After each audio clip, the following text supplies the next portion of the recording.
7 years above అయితే non bailable. హ్మ్. 7 years లోపు ఉన్నటువంటి సెక్షన్లు స్టేషన్ బెయిల్ ఇయ్యం 41 సిఆర్‌పిసి అని చెప్తుంది. హ్మ్. అలా ఇయ్యడం కోసం మీరు ఆయనను కాపాడేటువంటి ప్రయత్నం చేస్తున్నారు. ఇంకా సిట్టేసి నాకైతే నమ్మకం లేదు. ప్రజాక్షేత్రంలో ప్రజలే న్యాయ నిర్ణేతలు కాబట్టి నువ్వు రాజీనామా చెయ్యి. హ్మ్. ఎవరు?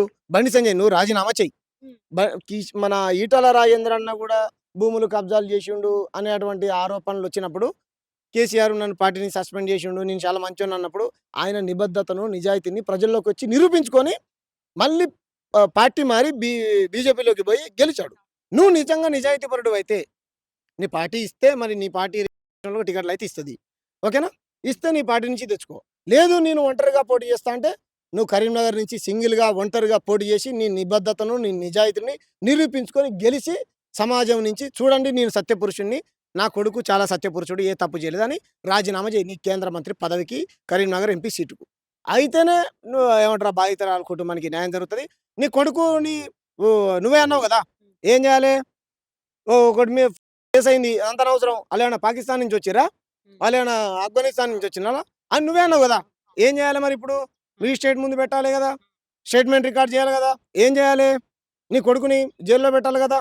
ఏం చేయాలి? ఎందుకు నిమ్మకు నీరెత్తినట్టు పోలీసోళ్ళు వ్యవహరిస్తా ఉన్నారు? హ్మ్. ఎందుకు నువ్వు మా మతాన్ని, కులాన్ని అడ్డం పెట్టుకుంటా ఉన్నావు?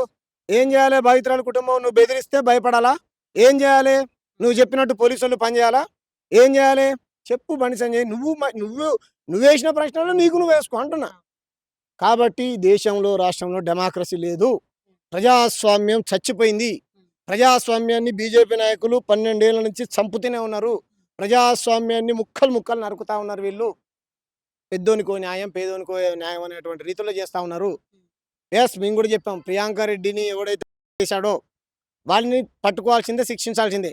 కానీ పెద్దోళ్ళ పిల్ల కాబట్టి పారిపోతుంటే కాల్చి చంపానటువంటి నెపం మోపి సమాజానికి మొత్తం తెలుసు. పిట్టల్ని కాల్చినట్టు కాల్చి చంపేశారు.